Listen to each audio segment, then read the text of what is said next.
ChatGPT was not designed to be a research assistant. It was designed to be a general language model.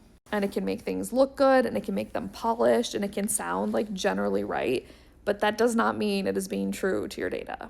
My name's Kirsten. I'm a researcher. I love ChatGPT. I use it a lot, and its data analysis skills give me a lot of pause, and I just want people to be more like mindful when they're using it, or just like aware of the problems that can happen. So we're going to talk about two different types of data. Qualitative data, so that'd be like if you've done a survey with open-ended responses, or like interviews, or like pulled comments from social media, whatever, and you want to analyze it, find themes, give you suggestions. And then there's also quantitative data, so that's like you have numbers, or you have survey responses and you want them to like count up different responses, find patterns, things like that. I'm going to start with the numbers first. ChatGPT gets math wrong.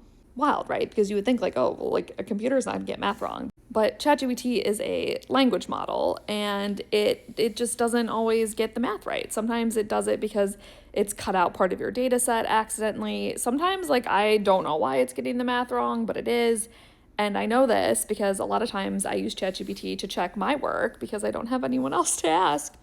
And it'll do it, and I'm like, well, I know I'm not wrong. And then I'll like run my analyses again, and I'll do them in like Google Sheets, and I'll do them manually, and I'll do them in R, and I'll do them in Python, and be like, no, I'm definitely right. ChatGPT is wrong. And then we'll find that it's like, oh, well, I just skipped these few rows, or actually I calculated this way instead. That makes me nervous. This is not a situation where you can just like feed in data and like have it one and done, do a good analysis. Like I would be wary.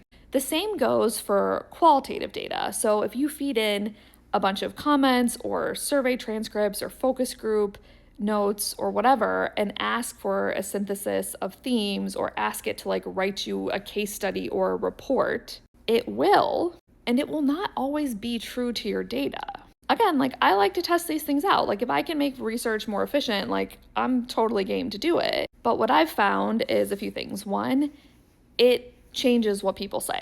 So using ChatGPT to write a case study, it will come up with these like amazing quotes that are like usually similar to what someone said, but not what someone said. Sometimes fabricated based on the notes you gave it with the interview, right? So that's dangerous because you don't want to misrepresent people. It also isn't always great at finding themes. I've fed it a large qualitative data set from a survey I did because I was curious what themes it would find. And I saw that it elevated a lot of things that were only mentioned like once or twice. That's not mentioned enough to be a theme in a data set with hundreds of responses. Always like get to know your data.